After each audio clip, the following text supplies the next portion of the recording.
Hola, buenas noches a todos.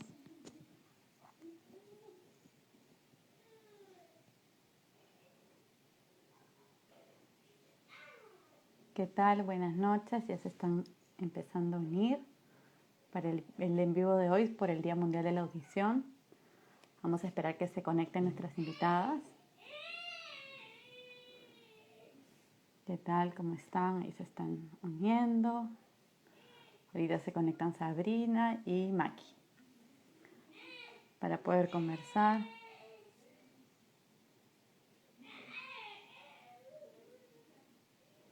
¿Me escuchan bien? ¿Se me está escuchando bien?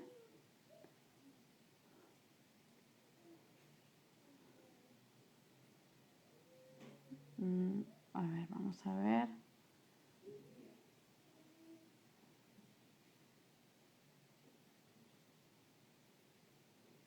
Vamos a buscar.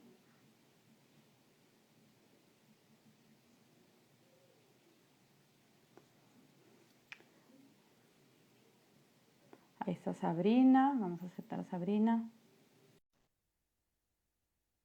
Ahí se está uniendo. Ahí dicen que sí se me escucha. Hola Sabrina, ¿cómo Hola, ¿qué estás? tal? Ahí está Maki también. Ahí está Maki, así que ya estamos las tres. Se espera que se conecte Maki. Ahí está. Hola Maki, Hola, ¿cómo estás?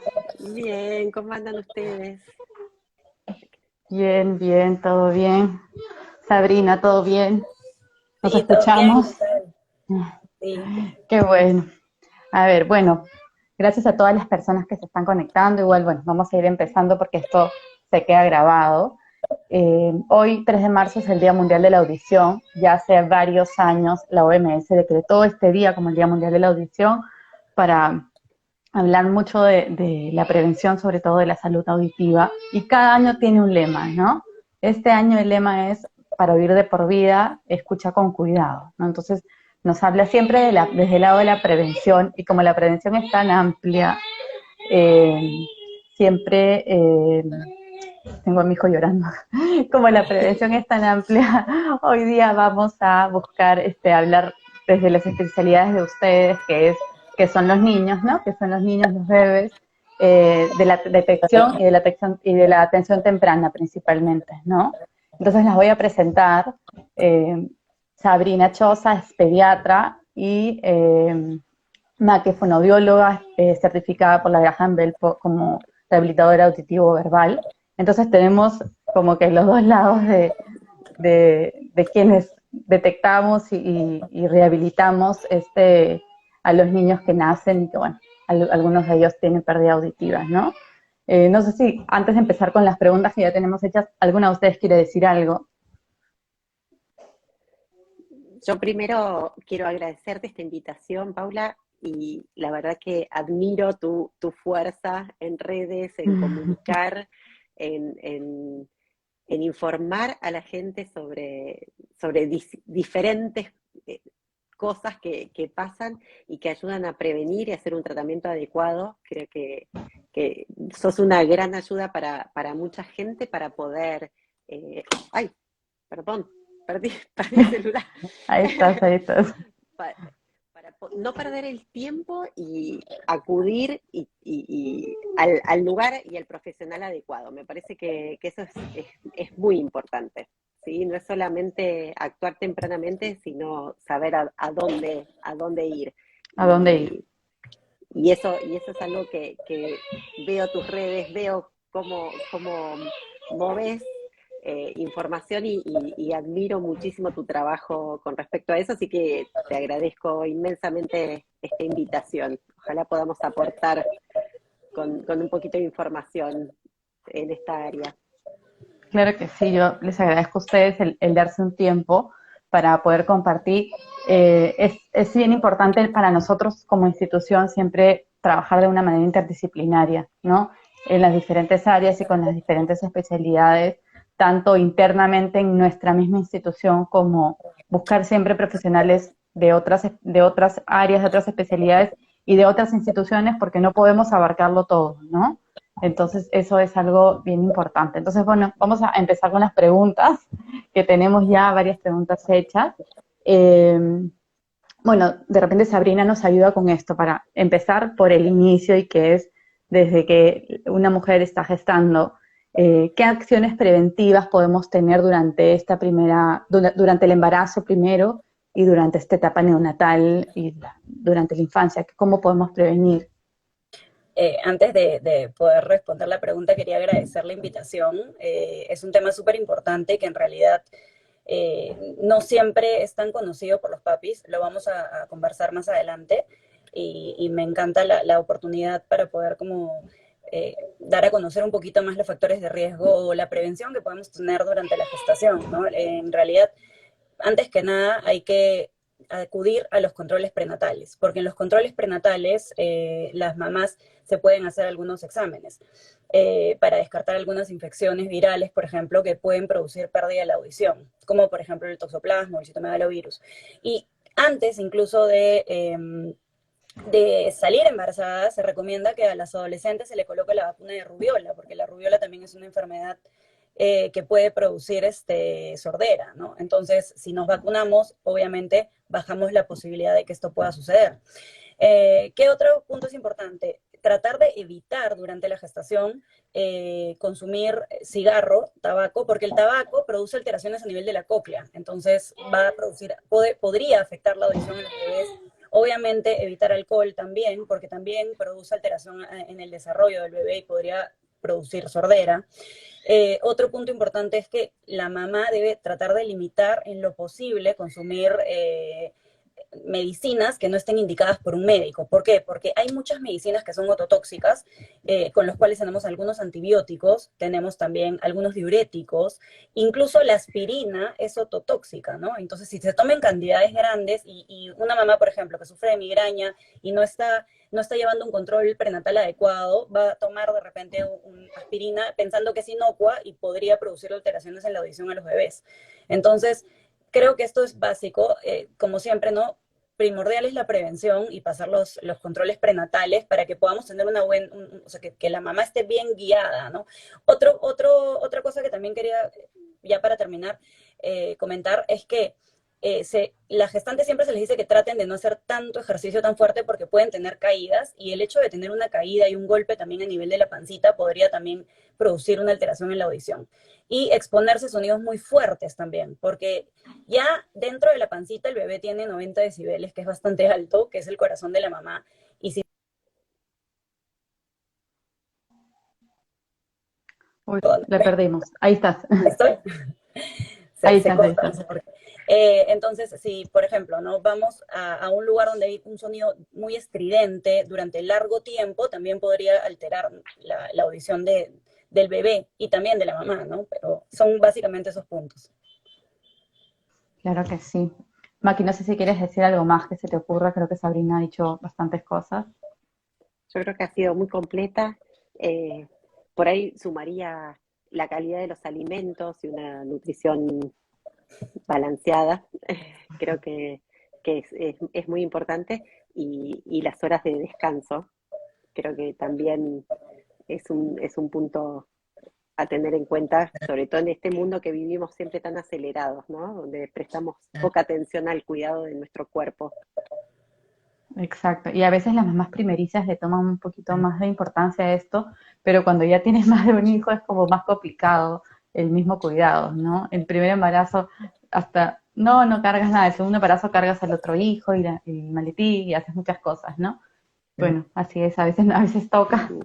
Eh, bueno, vamos a pasar a a la siguiente pregunta, que también son estos factores de riesgo que vamos a tener en esta primera etapa neonatal y en la primera infancia, ¿no? Sabrina, de repente también nos puedes comentar sobre esos factores que ya cuando el bebé nace, ¿cuáles son estos factores de riesgo que además tenemos que estar muy pendientes de estos niños durante los primeros años de vida, ¿no? Bueno, en realidad lo primordial es evitar un parto prematuro. ¿Cómo evitamos un parto prematuro? Teniendo un buen control prenatal y así evitamos infecciones en mamita y que pueda producirse un parto antes de tiempo, porque uno de los factores de mayor riesgo para pérdida o hipoacusia es el parto prematuro, porque es un bebito que nace antes de tiempo, que no se ha terminado de formar su sistema auditivo y que va a estar lamentablemente expuesto a múltiples factores que pueden predisponer aún más a la pérdida auditiva. Los prematuros normalmente tienden a tener tratamiento con antibióticos ototóxicos, tienden a estar más de 10 días ventilados, que también es un factor de riesgo. Algunos pueden cursar con bilirrubinas altas.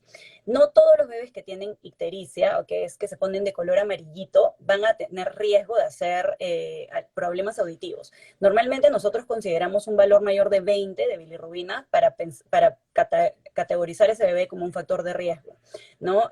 No necesariamente tiene que entrar a exsanguíneo transfusión, le decimos nosotros que es un recambio de sangre, para considerarse de riesgo. Ya con haber tenido bilirrubinas por encima de 20 y solo necesitar fototerapia ya es un bebé de riesgo, ¿no? Otro factor de riesgo es que el bebé nazca con asfixia. Entonces eso quiere decir un APGAR bajo. ¿Qué es un APGAR? Un APGAR es una escala de valoración de la vigorosidad con la que nace un recién nacido. Entonces cuando tenemos esta escala baja, también es un factor de riesgo, porque claramente estamos teniendo baja cantidad de oxígeno a nivel cerebral y puede alterar también el tema auditivo. Otro factor de riesgo es un bebé con bajo peso al nacer. Los menores de 1.500 gramos al nacer normalmente también son de riesgo alto. Entonces, como pediatras, nosotros debemos conocer todos estos factores de riesgo para poder guiar a los padres cuando llegan a la consulta con sus bebitos cuando han salido de alta y darles la importancia del tamizaje auditivo y del seguimiento, como ustedes dicen, a largo plazo, porque el hecho de que el tamizaje salga negativo no quiere decir que su audición es normal, ¿no? O sea, hay que hacerle un seguimiento, así como lo hacen en Ahí la perdimos. al niño, ¿no? ¿Me perdieron? No, yo creo que me perdí porque les perdí a las dos, pero fue un poquito, sí. ¿Sí me escuchan? Sí, sí, sí, Sí, sí. sí, yo sí te seguí toda. Ya, y Oye, bueno, y entonces eso es importante, por eso es importante tener un seguimiento a largo plazo y es un manejo multidisciplinario de estos bebitos con factores de riesgo, ¿no? Ahora, los bebitos que no son prematuros y que no tienen factores de riesgo, también es importante hacerle el despistaje, porque también hay un porcentaje de bebitos que vienen con alteraciones genéticas que pueden producir alteraciones de la audición, no solamente los que ya hemos mencionado, ¿no? Y dentro de los cuales también, que ya hablamos de los factores de riesgo en mamita, por ejemplo, si no se controló bien, tenemos las infecciones virales como el TORCH, que es toxoplasma, citomegalovirus, rubiola y herpes, que también pueden producir pérdida de audición en los niños si no se hace un diagnóstico precoz, ¿no? Entonces son los primordiales, los que les he dicho, ¿no? Porque son muchos factores más, pero creo que con eso más o menos abarcamos un campo amplio para poder entender un poquito la importancia del seguimiento de estos bebés, ¿no? sí. Maki, no sé, en tu experiencia, yo lo que más veo como de estos factores de riesgo que cuando tú dices este niño es prematuro, tiene como que muchos de los factores se combinan, ¿no? El tiempo prolongado en UCI, el ruido que hay muchas veces en UCI y normalmente tiene bajo peso, normal, o sea, ya el mismo hecho de ser prematuro ya le va a sumar muchas cosas. Maki, yo no sé en tu experiencia con tus pacientes, obviamente cuando recién los recibes vas a hacer una historia clínica, los vas a conocer, el antecedente, no sé si ves muchos de estos casos, qué es lo que Y más ves. la verdad es que es un porcentaje alto de los niños que uno ve diariamente, los niños que tuvieron alguna complicación en el momento del parto. Es un porcentaje alto de los niños en terapia, de los que atiendo yo.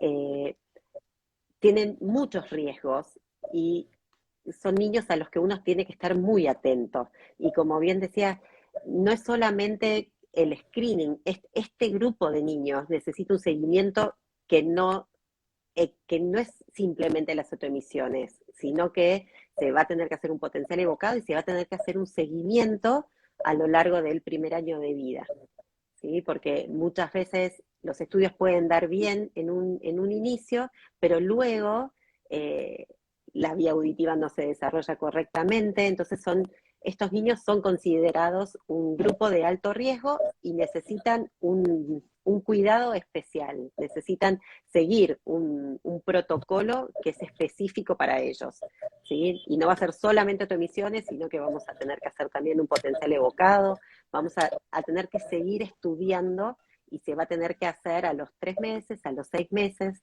¿sí? Y se le va a dar de alta una vez que tengamos reiterados estudios que dan adecuadamente, pero sí requieren de un seguimiento particular. Maki, ese protocolo que tú dices de 3 meses, 6 meses, no un año, ustedes como país lo tienen así por la ley del tamizaje auditivo neonatal o depende de cada institución? ¿Cómo lo ven allá? No existe una ley que unifique, cada vez estamos más cerca de eso, se está trabajando muchísimo, pero sí las instituciones trabajan con un protocolo que es común, ¿sí? Y es el que todos estudiamos y que tenemos que hacer este seguimiento de este grupo en particular. Muchas veces lo que juegan en contra son los profesionales que siguen a los niños, que desestiman ciertos resultados, ¿no? Eh, en general, con los niños de alto riesgo se está más atento y se tienen más dificultades muchas veces en considerar cuando una autoemisión es negativa. Y dice, bueno, pero si este niño está bien, es saludable, está creciendo, no hay un inconveniente, y generalmente esos son los niños que llegan más tardíamente a la consulta, a pesar de haber fallado en su screening neonatal.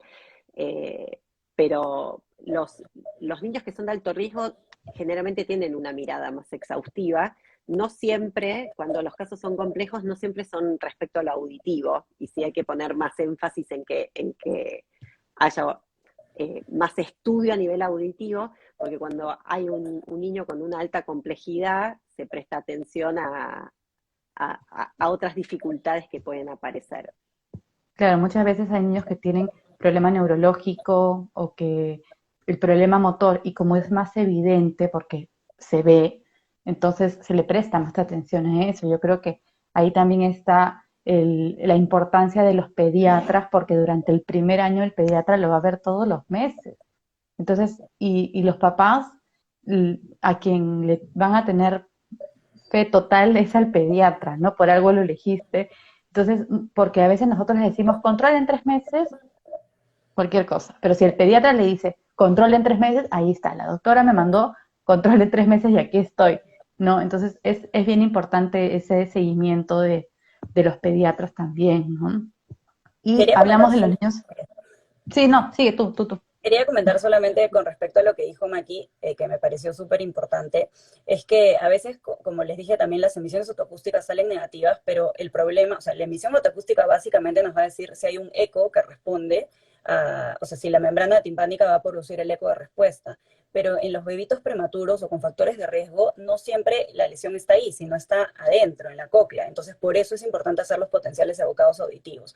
Nosotros normalmente, por ejemplo, cuando hemos tenido pacientes con citomegalovirus congénito, por ejemplo, una de las pruebas con las cuales nos guiamos para iniciar tratamiento en esos niños antiviral es los potenciales evocados auditivos. O sea, no usamos emisiones autoacústicas, por ejemplo, porque la lesión no está a nivel externo, sino está más a nivel interno, ¿no?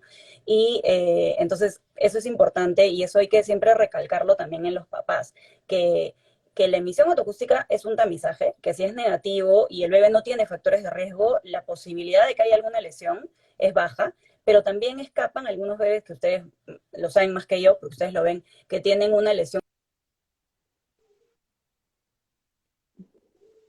a dar el examen negativo, ¿no? Entonces, Te ahí como perdimos, tú Paula. dices, ¿cómo? ¿Nos perdimos Aquí otra estoy. vez? Sí, otra vez. No, fui yo, pero sigue.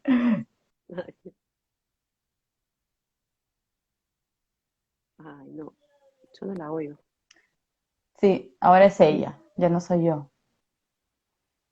Vamos a esperarla, Bueno, pero puedo hacer un aporte mientras tanto. sí. Yo creo que el screening ideal, si bien no, yo trabajo en el área de rehabilitación, no soy quien está a cargo de la evaluación auditiva. Tal vez en esto podés dar mejor información vos, Paula. Yo creo que el screening ideal sería una autoemisión y un potencial, ¿sí? De screening. De esa manera tendríamos un estudio más Automatizado, completo. ¿no? Un potencial automatizado. Exacto. Me fui, no sé por Ahí qué. está. Sí. Sí, Maki estaba comentando sobre el screening ideal, Ya, sí, que decía que idealmente se debe hacer una autoemisión y un potencial auditivo automatizado, que es un potencial de screening, y obviamente si no sale bien, pasar a un potencial de diagnóstico, ¿no? claro. Eh, Y en ese caso ujú, tendríamos como una visión más completa del sistema auditivo y podríamos tener un diagnóstico más rápido y más eficiente con respecto sobre todo a- a las neuropatías auditivas o cualquier cuadro que estuviera dentro de una disincronía auditiva. Y entonces abarcaríamos mayor cantidad de niños diagnosticados tempranamente de esa manera. Pero creo que cada vez nos estamos acercando más a ese ideal. Intentando. sí, de repente Sabrina, un poco comentar cómo es, para que también Maki lo sepa, cómo es el tamizaje acá, cuál es la realidad que tenemos en nuestro país, ¿no? La norma técnica salió en el 2013 para hacer tamizaje auditivo, ¿no? Recién, o sea, no tenemos tantos años haciendo tamizaje auditivo como obligatorio en el Perú, ¿no? Recién desde el 2013. Entonces, una vez que salió la indicación de hacer tamizaje auditivo, se le hace a todos los recién nacidos. Idealmente, después de las 24 horas de vida o antes del alta, se les hace las emisiones otoacústicas y todos deben pasar por el examen. Si el examen sale negativo, lo que se hace es que se cita al paciente en 15 días para hacerle un nuevo control de emisiones otoacústicas. Y si este segundo control sale negativo, entonces ya pasan a hacerle potenciales evocados auditivos. Y luego ya empieza como todo el sistema, ¿no? Obviamente los Ujú. prematuros es más complejo porque tenemos que esperar que salgan de cuidados intensivos y una vez que ya están como más estables y tienen un peso más adecuado para hacer el examen, recién se les hace el examen. Claro. Ese protocolo que tú comentas es el de tu clínica, me imagino. El de la No, clínica donde tú es del trabajas. ministerio. Pero bueno, o sea, es lo que manda la norma, pero no necesariamente está implementado en todos los centros de salud, En ¿no? O realidad, sea, yo he trabajado durante 6 años en el hospital Loaiza, en ujú, neonatología. Entonces, en el hospital sí se ha hecho, se ha venido realizando incluso durante la pandemia a todos los recién nacidos emisiones otoacústicas. A todos. O sea, todos salían de alta con sus emisiones otoacústicas. Y si no se realizaban las emisiones otoacústicas durante su estadía, se les citaba para que regresen a hacerse las emisiones otoacústicas. Eso sí, por lo menos en ese hospital que es del Ministerio de Salud, sí se realizaba. claro. Porque claro, hay un incentivo por cada o sea, por cada tamizaje que tú realizas. Entonces, siempre Ah, se le da un incentivo al hospital y al personal que trabaja en esa área para no perder ningún paciente. Entonces, si tú llegas a tu meta, entonces se te da un incentivo. Entonces, obviamente, buenísimo. eso mejoraba el hecho de hacer las emisiones autoacústicas. Pero puedo decirte que esto mejoró en los últimos 3 años, porque antes se perdían muchos pacientes. Sí, sí, definitivamente la realidad en nuestro país es que no se hacen todas las clínicas y hospitales, a pesar de tener la norma, la ley, no es la realidad, o sea, y en provincia mucho menos, ¿no? Acá en Lima sí puede ser que se dé más, ¿no? Nosotros en CEPAL recibimos muchos bebitos, nuevecitos de un mes, así súper chiquititos, con orden de los pediatras de muchas clínicas que nos dicen, que mandan el tamizaje porque en su clínica no tienen el equipo. Y es buenísimo porque hay la conciencia de ya un grupo de médicos cada vez más grande de, ok, no lo hice yo, no lo hizo mi clínica, pero hay que hacerlo. O sea, ese Sí, bebé tiene que estar tamizado y es algo por lo que nosotros hemos luchado mucho por esa difusión de todos los bebés deben ser tamizados, por favor, ¿no? Entonces es bien importante. Cada vez se está haciendo más. Esperemos que cada vez, no digamos se está haciendo más, sino todos los bebés que nacen se tamizan, ¿no? Y se hacen el seguimiento. Hemos hablado mucho de los factores de riesgo, pero no debemos olvidar que hay niños que no tienen factores de riesgo y que también se les debe hacer el seguimiento. O sea, no es que lo viste una vez y chao, porque también puede ser que sin factores de riesgo existan sorderas de aparición tardía, o progresivas, unilaterales, leves, que pasan desapercibidas mucho tiempo y después se hace un diagnóstico tardío también, ¿no? A ver, tenemos otra pregunta. Bueno, hemos hablado también ya del rol del pediatra, ¿no? De la importancia del pediatra. No sé, desde tu círculo de pediatras, de colegas, Sabrina, de repente, ¿cómo están percibiendo esto, ¿no? Del tamizaje auditivo. Bueno, en realidad nosotros, o sea, es una responsabilidad que tenemos nosotros de controlar a un niño y que ese niño nazca con toda, o sea, crezca y se desarrolle en las mejores condiciones, porque para eso está el pediatra. Entonces, siempre hacemos hincapié, o sea, a mí me pasa que a veces salen de alta y por algún tema del seguro no les cubre el tamizaje auditivo y me dicen, no, pero me han dicho que no es tan importante, ¿no? Y yo siempre les recalco, es muy importante porque mientras más chiquito se haga un diagnóstico, mejor va a ser su tratamiento y su desarrollo a largo plazo con respecto al desarrollo social, al desarrollo emocional del niño, ¿no? Entonces, en realidad, por lo menos en donde yo trabajo, todos los pacientes se les manda a hacer y se les hace hincapié. O sea, me ha pasado que les digo una vez, les digo en la siguiente consulta, y yo siempre lo escribo, se recomienda tamizaje auditivo, ¿no? Y les explico por qué es importante y, por ejemplo, a veces me pasa también que tengo algunos pacientes con factores de riesgo y que no le hicieron el tamizaje auditivo y sigo ahí insistiendo, ¿no? Y creo que en realidad la mayoría de los pediatras, como es nuestra responsabilidad que ese niño crezca en las mejores condiciones, siempre estamos insistiendo en que sean los despistajes que se deben hacer, ¿no? Y dentro de esos despistajes está el tamizaje auditivo, ¿no? Bien. Maki, de repente tú nos puedes contar un poquito por qué es tan importante que la detección se dé tempranamente, eh, sino qué efectos va a tener en el desarrollo, en el neurodesarrollo del niño. Bueno, hay algo importantísimo a saber y es que nosotros nacemos con mandatos, ¿no? Por decirlo, neurobiológicamente, nuestro cerebro tiene en cada uno de sus hemisferios un centro auditivo, ¿no? Ese centro auditivo está compuesto por un conjunto de neuronas que vienen ya programadas para ser neuronas auditivas. Cuando hay un déficit en la audición, cuando la información auditiva no llega al cerebro por algún problema en la audición, esas células no reciben estímulo y esas células no pueden quedarse sin hacer nada. Las células neuronales necesitan trabajar, necesitan estar en actividad.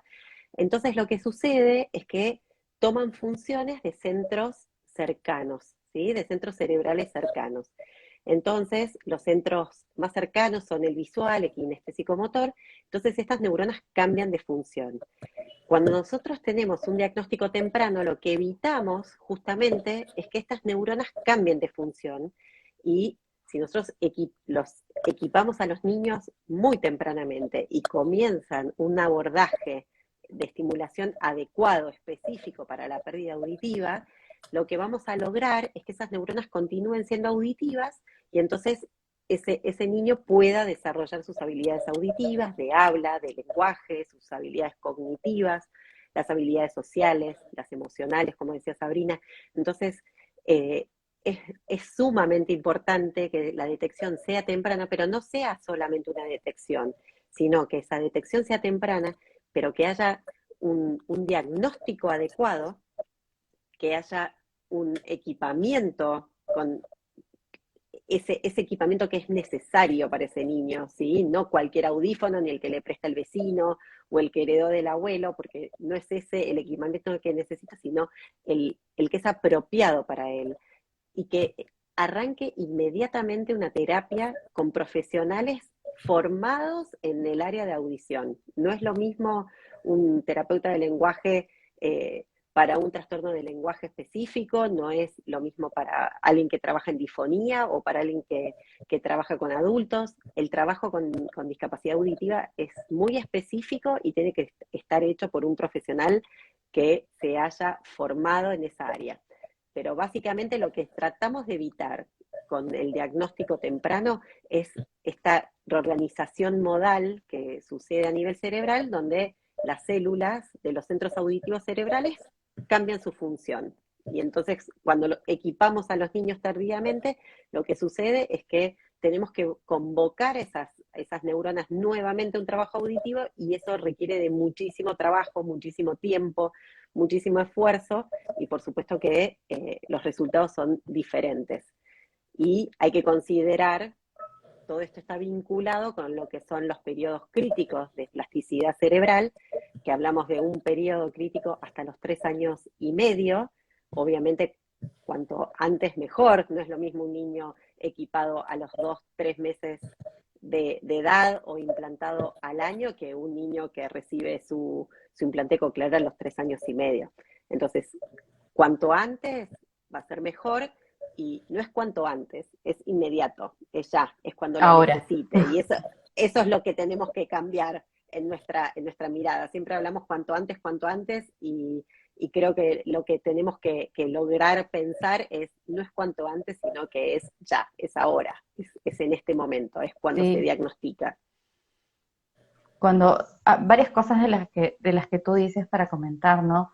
Primero, o sea, si es que tenemos un tamizaje al nacer, lo repetimos al mes, sigue saliendo mal, hacemos un potencial, ya podemos hacer una audiometría por reflejo, por comportamiento, y ya, o sea, es un niño que entre trámites y compras de audífonos, a los 2 meses lo puedes tener, o sea, a los 2 meses lo puedes tener con audífono, y muchos papás te dicen, pero tan chiquito, sí, pero ese es un niño que solo 2 meses no escuchó, y el resto va a estar escuchando, ¿no?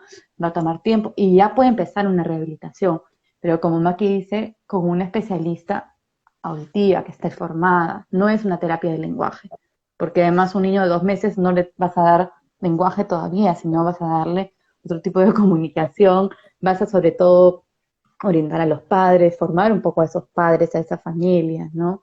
Entonces, a los 3 meses es lo que se espera, ¿no? Cuando se siguen todos estos protocolos, lo ideal, hasta los 6 meses, pero después, obviamente no es tarde, yo siempre digo, no es tarde porque nunca es tarde, siempre hay algo que se puede hacer, pero el momento es ahora, ¿no?